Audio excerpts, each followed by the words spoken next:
Some love stories are written in ballrooms and cathedrals, but theirs was written in dust and olive branches.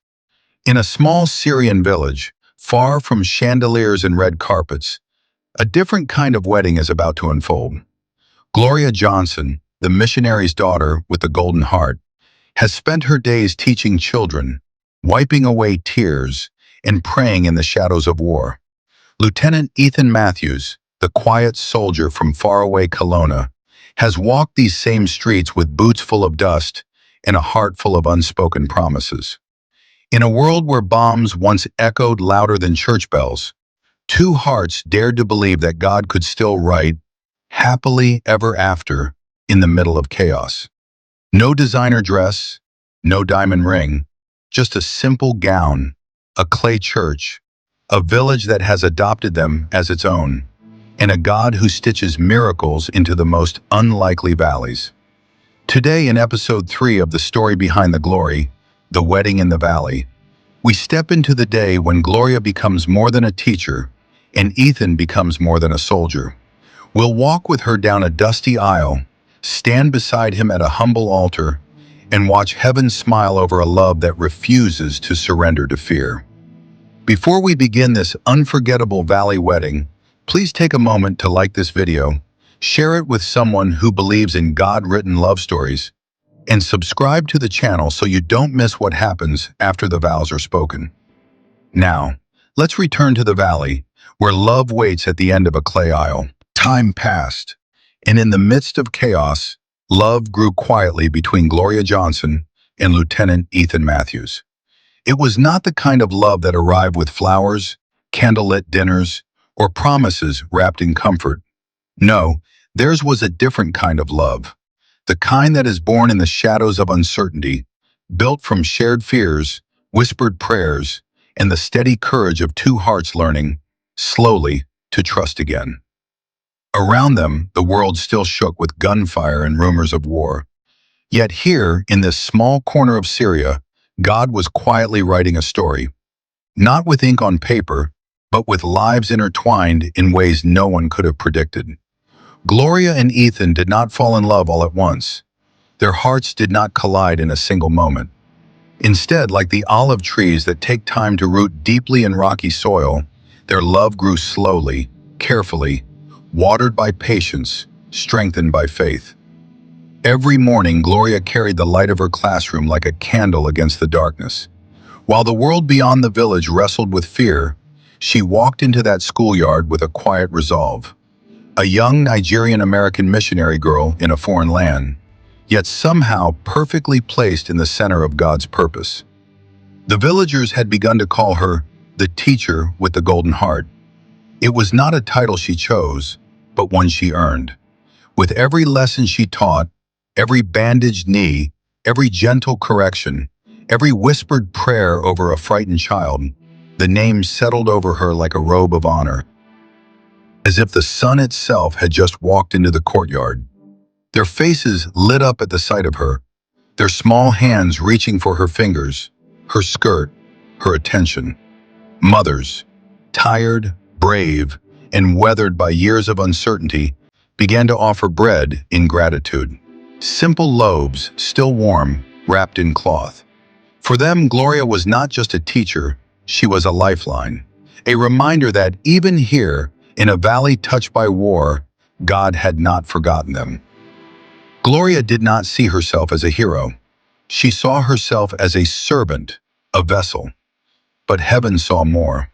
Heaven saw a flame in human form, pushing back the night, inch by inch.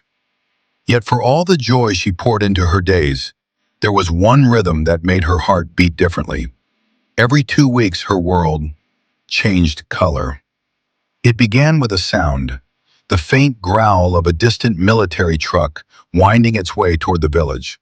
To some, it was just another reminder of the ever-present army. To others, it was the sound of protection, or the echo of conflict moving closer. But to Gloria, it was something else entirely. Whenever that sound reached her ears, something inside her awakened. Her hands trembled, not from fear, but from anticipation. Because every 2 weeks that truck carried more than soldiers and dust. It carried the man who had become her hope, Lieutenant Ethan Matthews.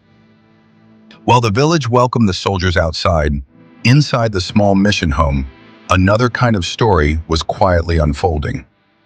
This was the heart of the Johnson family, not grand, not polished, but soaked in prayer. Here battles were not fought with weapons but with worship. Worries were laid out like garments before the Lord, and victories were celebrated with whispered, "Thank you, Jesus," rather than loud applause. Pastor David Johnson, a man who had left the comfort of familiarity to serve God in a foreign land, sat with his Bible open. But on this day, his attention was not on the printed words alone. His gaze kept returning to the living, breathing story moving around his home, his daughter Gloria. He had watched her carry burdens that were too heavy for someone her age. He had seen the days when her shoulders sagged under the weight of war, fear, and responsibility. He had heard her prayers in the night when she thought no one was listening. Prayers for the children, for the villagers, for protection, and lately prayers for a certain soldier. But now something in her had changed. There was a new brightness in her movements, a fresh glow in her eyes. She moved around the kitchen not as one simply surviving, but as one whose heart had found an extra reason to beat. She stirred not only the pot on the fire, but the quiet hopes of her parents' hearts. Mrs. Grace had carried Gloria in her womb, had held her first cries, had watched her take first steps in faith and in life. Now she watched her take steps of another kind, steps into a love that was both beautiful and risky. In that brief, silent exchange, years of parenting passed between them. The sleepless nights, the answered prayers, the unspoken fears, and now, the reality that their little girl was no longer just their little girl. He exchanged a knowing glance with his wife, and then with the gentleness of a man who has seen God's faithfulness over and over, he said softly, "Grace, when the Lord writes a story, we must not interrupt his handwriting." Those were not just poetic words. They were the surrender of a father's heart. He knew that he could advise, that he could caution, that he could pray, but he could not hold back the pen in God's hand. He could not erase the chapters heaven had already begun to write in Gloria's life. Mrs. Grace smiled, wiping her hands on her apron, and with the gentle wisdom of a woman who has learned to mix faith with reality, she replied, "Then we shall pray the ink does not smudge." In that one sentence, she wrapped her husband's surrender in intercession. "If this is God's story," her heart said, "then we will stand on our knees beside the author and pray that every line he writes over our daughter's life is kept safe, untouched by the enemy, unblurred by fear, unspoiled by regret." They did not throw a party. They did not shout their approval across the village. Instead, they offered what they had always offered: prayer, trust, and blessing. Quietly, humbly, completely. She moved around the kitchen with an energy that was new, radiant, and though she didn't hear every word they spoke, she felt something in the room: the safety of being loved, the blessing of being seen, the covering of a home that chose faith over fear. Inside that small mission house, between the pages of an open Bible and the quiet clinking of dishes, God's story continued to unfold, handwritten in the hearts of a family who had learned to trust his pen, even when they could not see the ending. Ethan did not just arrive with weapons and commands. He arrived with sleeves rolled up and hands willing to help. He helped the villagers repair what war had broken, not only with tools, but with presence. With each stone lifted, with each crack filled, with each wall made strong again, Ethan was doing more than construction. He was telling this village, "You are worth rebuilding." This was not part of his official assignment. No manual ordered him to rebuild walls or repair doors. But love rarely follows manuals. It follows the whispers of compassion. While Ethan repaired walls with his hands, Gloria repaired hearts with her words. She taught them more than letters and numbers. She taught them how to dream in a world that tried to convince them dreams were dangerous. In her classroom, fear had to wait outside the door. Inside, there was room only for curiosity, courage, and the quiet, steady light of hope. The villagers had called her the teacher with the golden heart. Day after day, she proved them right. Sometimes, when his duties allowed, Ethan would pause at the edge of the schoolyard and watch her. He saw the way her face lit up when a child got an answer right. He saw the way she refused to give up on the ones who struggled. He saw her patience, the kind of patience that doesn't come from personality alone, but from a heart anchored in God. They learned the rhythm of service, one that did not revolve around romance but made room for it. Their bond did not grow in stolen, secret moments, but in the open, under the gaze of a village that watched them slowly become us. Under that weathered olive tree, in a valley touched by war, Lieutenant Ethan Matthews did something more dangerous than any mission he had faced. He chose vulnerability. He took Gloria's hand, and with the kind of honesty that needs no rehearsal, he spoke, "Gloria." Her name, on his tongue, sounded like a prayer, like something sacred. He continued, softly yet firmly, "Gloria, I don't know what tomorrow holds, but if it gives me even one more day with you, I want to spend it as your husband." He did not promise her safety. He did not promise her riches or a life free from tears. All he offered her was himself. Whatever days God would give him, whatever battles still lay ahead, whatever valleys they might yet have to cross. 1,000 thoughts rushed through her mind in a single heartbeat. The danger, the uncertainty, the possibility of loss, her parents' faces, the children she taught, the fragile peace of the village. And yet louder than all of that was another voice, the quiet, familiar whisper of the God she had walked with since childhood, the one who had led her from Texas to Nigeria to this very valley in Syria. She saw not just a soldier, she saw a partner for the journey. Not a perfect man, but a willing one. Not a man who could guarantee tomorrow, but one who was willing to trust God with it beside her. With tears gathering faster than she could wipe them away, Gloria whispered, "And I will spend every day thanking God for you." It was not a poetic speech. It was not rehearsed. But heaven does not measure love by elegance of words. Heaven measures it by surrender. And in that moment, both of them surrendered their futures into God's hands and into each other's. In a small room of the mission house, a gown waited, not flown in from a distant designer's studio, but pieced together from fabric donated by the mission and stitched with love by women who believed this marriage was part of God's story for their village too. Mrs. Grace had sewn some of those stitches herself, late at night when everyone else had gone to sleep, whispering prayers with every pull of the thread. "Lord, cover her with more than fabric," she had prayed.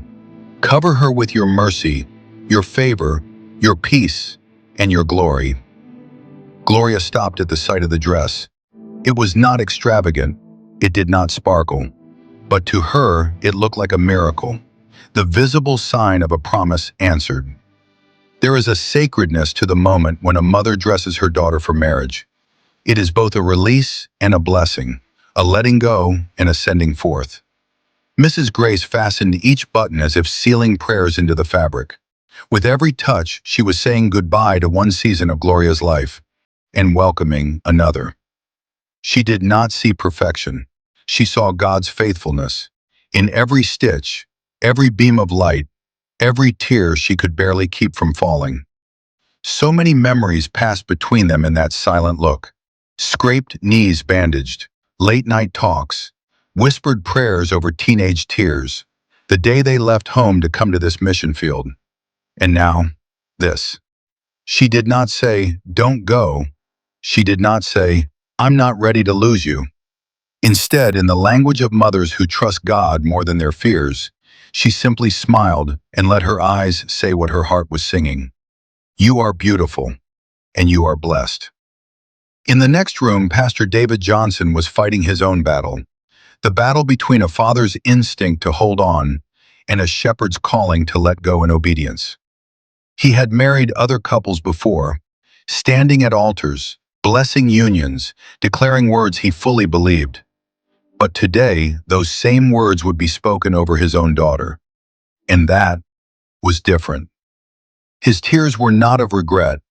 They were the tears of a man who had given his child to God long ago and was now watching God answer in ways both beautiful and costly. When he looked at her, time blurred.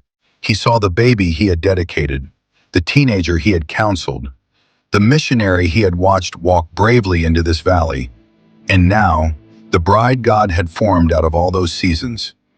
His tears spoke of pride and release, pride in the woman she had become, and release as he placed her future into hands that were no longer just his, but God's and Ethan's as well. He did not cling to her. He covered her with love, with blessing, with a father's quiet yes to the will of God. Ethan stood at the altar, not as a decorated officer, but as a humbled man about to make a promise. He had faced missions with less trembling than he felt now. Bullets and battlefields he knew how to prepare for. A lifetime vow in a war-torn valley that required a different kind of bravery. He was not alone. All of heaven and a grateful village stood witness to what he was about to say. There she was, not a princess in jewels, but a daughter of God wrapped in simplicity and grace.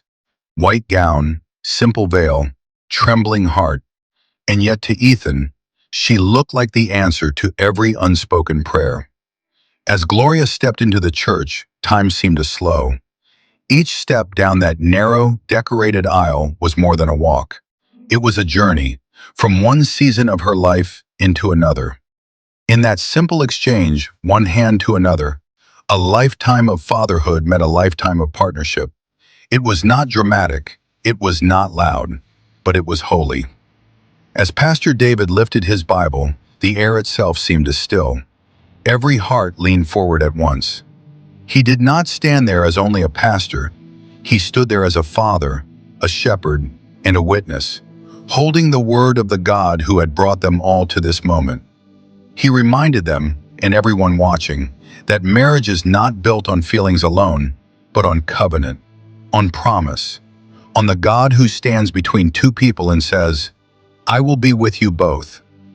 And then came the questions, simple in sound, eternal in meaning. He looked at the young soldier standing before him and asked, with the authority of both pastor and father, do you, Lieutenant Ethan Matthews, take Gloria Johnson to be your wife? Ethan did not need to search for his answer. He had already given it the day he knelt under the olive tree. Today he simply spoke aloud what heaven already knew. With a heart fully yielded, he replied, with all my heart. Then he looked at the young woman he had raised, taught, scolded, comforted, and released into God's plan. And he asked her the question that would mark the rest of her days. He asked, and you, Gloria Johnson? For a heartbeat, time paused. She was not just answering for the joy of the moment, but for the valleys yet unseen, the trials yet unknown, the battles they had not yet fought. Her voice quivered as she spoke, carrying both vulnerability and resolve. I do, till eternity meets us again. In a world where everything seemed temporary, fragile, easily broken, she anchored her vow in eternity. And then, as if heaven itself could not hold back the joy any longer, the sound erupted. The congregation cheered, ululating, clapping, rejoicing with an abandon that could only come from hearts that knew the cost of joy in times like these. Their voices rose and echoed through the valley, bouncing off the hills as if the land itself had decided to rejoice with them. And then came the moment their souls had already reached for, the sealing of their covenant. Ethan turned toward his bride. With hands that had held weapons, carried burdens, and rebuilt broken walls, he now reached for something far more delicate, the veil that covered her face. With a tenderness that fit the holiness of the moment, Ethan leaned forward and kissed her, gently, reverently, as if afraid to break the fragile beauty of everything they had just vowed. It was more than a romantic gesture. It was a symbol of peace between two worlds, the world of his uniform, duty, and sacrifice, and the world of her calling, compassion, and faith. In that kiss, those worlds did not collide. They agreed. And in that humble church of clay and faith, where walls had no marble and floors had no carpet, heaven bore witness. Angels, unseen by human eyes, leaned close. The heart of God smiled over a soldier and a teacher who had chosen to love him and each other in a place that had seen too much fear.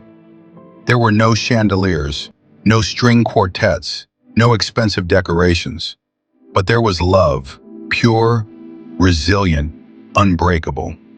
And that was wealth enough. Their vows had been spoken, their covenant had been sealed, their names had been joined. Some moments are too big for buildings. The joy inside that little church could not be held by clay walls and wooden benches. It had to spill out, into the open air, into the streets, into the very dust of the valley that had seen too much sorrow. The drums started first, a heartbeat of celebration, steady and strong. It was as if the earth itself had decided to dance with them. Gloria had seen celebrations before, in Texas, in Nigeria, in other corners of the world. But this was different. This was joy carved out of hard ground. Joy that knew what it meant to weep and had chosen to dance anyway. To the children, she was no longer just Miss Gloria, the teacher with the golden heart. Today she was something even more magical, a bride. They twirled around her like tiny planets circling a sun, little faces bright, arms outstretched, laughter rising above the drum beats. In their eyes, this wedding was not about escape or status. It was about hope, the hope that if love could bloom here, maybe their own stories would carry light too. Every celebration ends. The music fades, the crowds disperse, the dust slowly settles back to the ground. But some nights do not end when the party is over. They simply move into a quieter kind of holy. Near the military base, away from the noise but not far from duty, stood a small studio house, the home Ethan had built for them. It was not large, it did not boast many rooms, but it was theirs. Later that night, Gloria and Ethan sat by the fire outside their small studio house, the place that would now carry their laughter, their prayers, their fears, their dreams. The village had given them a wedding. This little home, with its hesitant walls and hopeful roof, would now receive their marriage. The moon watched quietly as they began the first quiet moments of their life as husband and wife. No cameras, no guests, just the crackle of fire, the hum of distant night patrol, and the sound of two hearts finally at rest beside each other. They spoke in low voices, not the hurried words of people rushing to impress, but the slow, unguarded sentences of two souls who have already seen the worst of each other's world and chosen to stay. They spoke of dreams, of children they hoped to hold one day, if God allowed, of classrooms that would grow bigger, of villages that would become safer, of a time when the only sounds at night would be singing and not gunfire. They did not demand these things of God. They simply laid them at his feet like offerings. To anyone else, their home might have seemed too small, but to her, it felt like a promise made visible, a place where faith and love had decided to plant their flag and say, "We will live here, no matter how uncertain the world outside may be." There was one more thing he had carried into this night, something small enough to fit in his pocket, but big enough to carry the weight of his heart. He had already given her his vows. He had already given her his name. But there was one more symbol he wanted to place in her hands, something she could touch on the days when his presence would be miles away. He reached into his pocket and handed her a small golden necklace with a pendant engraved, "Forever yours." It was not extravagant. It was not adorned with many stones, but it was chosen, carefully, prayerfully. She saw more than gold. She saw intention. In a world where so much was borrowed, unstable, and temporary, this little piece of metal felt like an anchor, a reminder that someone had decided to love her not just in the safety of calm, but in the chaos of uncertainty. Not every promise is sealed with diamonds. Some are sealed with firelight and a whispered forever under foreign stars. Gloria Johnson, still wrapped in the purity of her simple gown, now wears something more precious than lace. A small golden necklace pressed against her heart, engraved with the words, "Forever yours." In this valley where fear once tried to write the final chapter, God has signed a different sentence.